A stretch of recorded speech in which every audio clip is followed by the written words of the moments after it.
Dollar के मजबूत होने से हो क्या रहा है कि डॉलर के मजबूत होने से यहाँ पर प्रॉब्लम आ रही है कि जो भी सामान हम इंपोर्ट करते हैं, कच्चा माल हो या फिनिश प्रोडक्ट हो, वो महंगा आएगा। तो धीरे धीरे ये महंगाई आपकी रसोई तक जाएगी। अगर ये लड़ाई लंबी चलती है तो ये महंगाई धीरे धीरे चुपचाप बिना आपको बताए आपकी रसोई, आपके पेट्रोल डीजल के बिल तक जा सकती है। अगर ये 90-100 डॉलर पाल करता है तो इंडियन पेट्रोलियम कंपनीज को दाम बढ़ाने पड़ सकते हैं। तो आप धीरे धीरे आपके लिए महंगाई बढ़ेगी। तो भारत के लिए महंगाई बढ़ने की एक आशंका है अगर युद्ध लंबा चलता है। बाकी जितना बाकी देशों पे इम्पैक्ट होगा जो ग्लोबल है, उतना भारत पर इतना असर नहीं होगा। हम अपने आप में दुनिया है, आत्मनिर्भरता की हम बात करते हैं, आत्मनिर्भरता की हम तरफ जितने जैसे जैसे हम आत्मनिर्भर होते जाएंगे, जैसे जैसे हमारे यहाँ फैक्ट्रीज लगेंगी, सामान यहाँ बनने लग जाएगा, इंपोर्ट पर डिपेंडेंस कम हो जाएगी, एक्सपोर्ट पर भी डिपेंडेंस कम हो जाएगी। अभी जो हाल में टैरिफ की वजह से हुआ, त्यों त्यों हमारे ऊपर इसका असर कम होगा। पर एक एक सीमा तक होगा संजीव।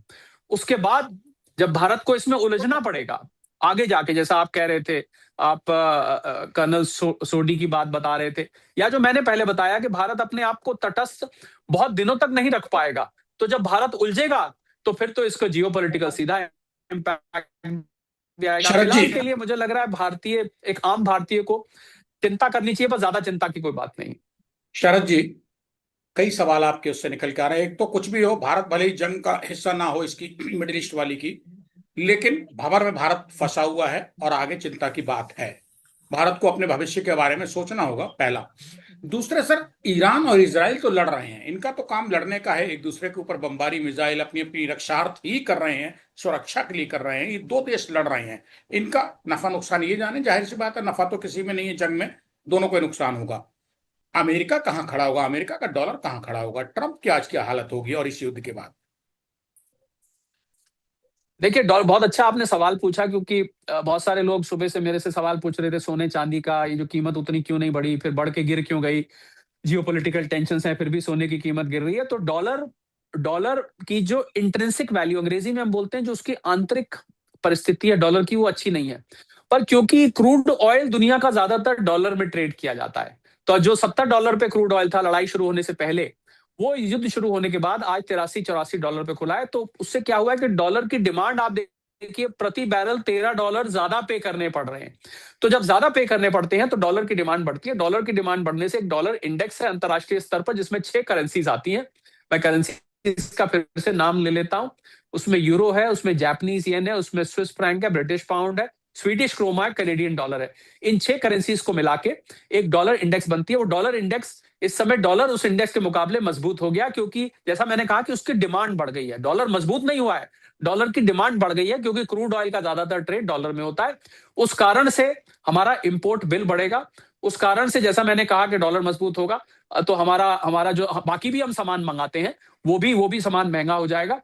पर ये ज्यादा दिन तक नहीं रहेगा ऐसा, क्योंकि अमेरिका क्या करेगा, उसकी परिस्थिति खराब है। आपने कहा अमेरिका कहां खड़ा है, अमेरिका की आर्थिक परिस्थिति खराब नहीं, बहुत खराब है। $39 ट्रिलियन का उसके ऊपर लोन है।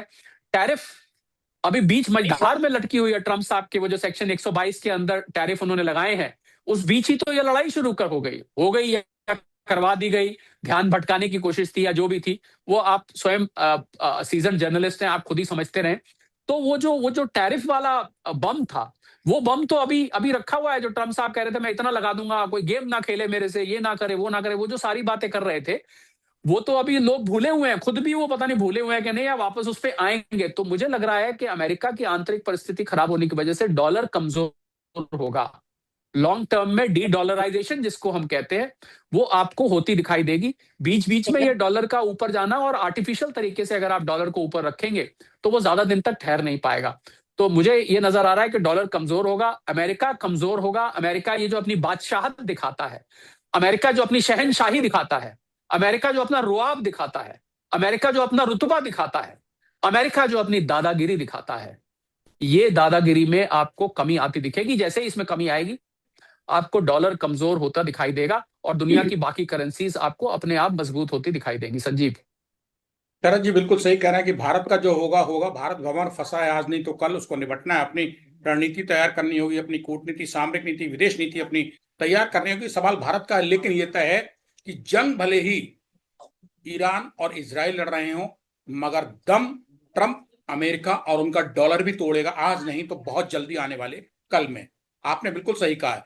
अब जब चूंकि आपका स्पेशलाइजेशन है, इस सब का मैं सिर्फ भारत के परिप्रेक्ष्य में बात कर रहा हूं। ये जो मिडिल ईस्ट में जंग है, इससे दुबई का जो बिजनेस है, क्योंकि मिडिल ईस्ट के आसपास आप कहीं भी देखिए, भारत तो बहुत करीब है, बहुत दूरी नहीं है दुबई से। इसके सर बिजनेस जो रियल एस्टेट है, गोल्ड का बिजनेस है, और इंडिया के लिए दुबई सब कुछ है। अमेरिका सब कुछ नहीं है, लंदन कनाडा सब कुछ नहीं है, ब्रिटेन नहीं है उसके लिए।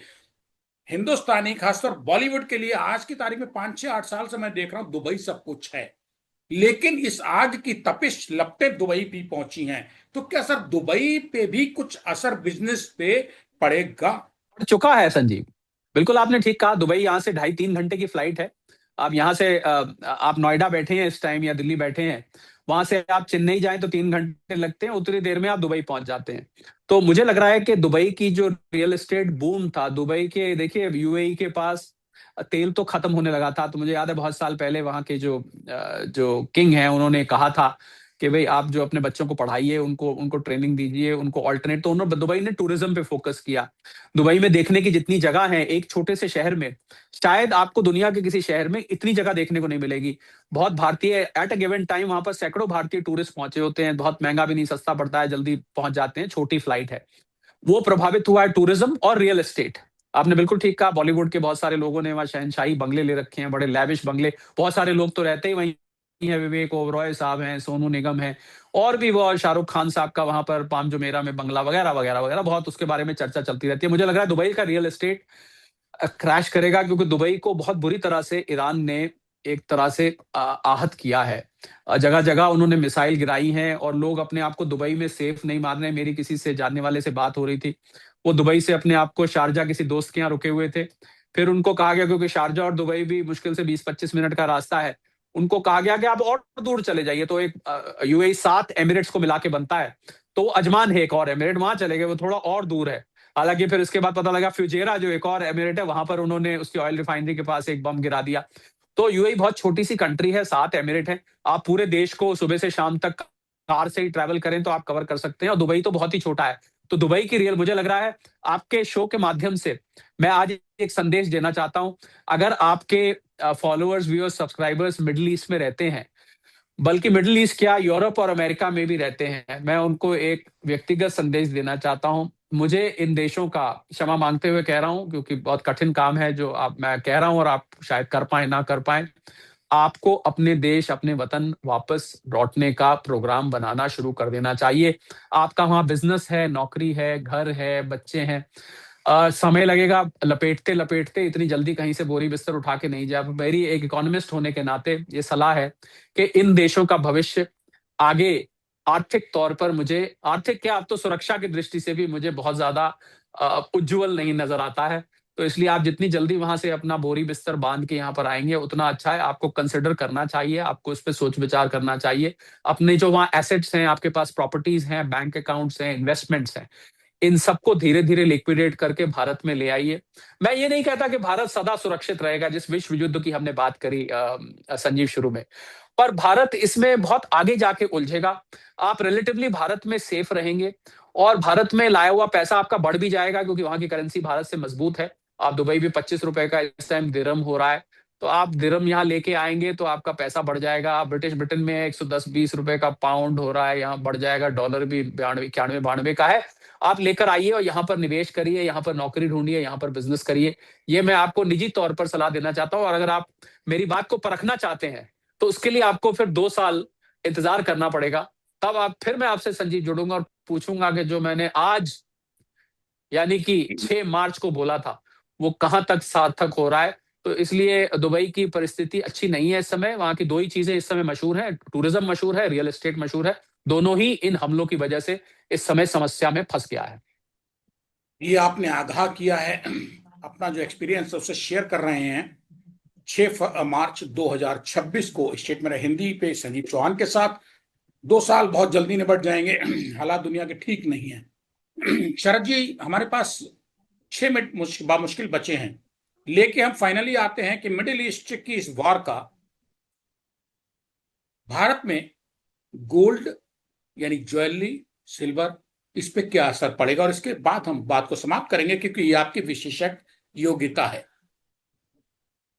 नहीं, ऐसा ऐसा संजीव कुछ नहीं है। मैं गोल्ड सिल्वर पे पीछे काफी बोल रहा हूँ और बहुत सारे लोग गोल्ड सिल्वर पे मुझसे बुलवाते हैं। मेरी विशेषता तो इकोनॉमिक्स, बिजनेस, फाइनेंस के सभी विषयों पर रहती है। मैं स्टॉक मार्केट्स पे भी बहुत बोलता हूँ, सारे ही निवेश के संसाधनों पर बोलता हूँ, पर्सनल फाइनेंस पे भी बोलता हूँ। पर ठीक है, मैं आपकी बात का सम्मान करते हुए, बिल्कुल देखिए, गोल्ड आपने देखा कि जब युद्ध छोड़ा 5,400 तक गया। मैं कॉमेक्स के डॉलर की बात कर रहा हूँ पर आउंस पे, भारतीय रुपए में करीब 1,70,000 तक गया।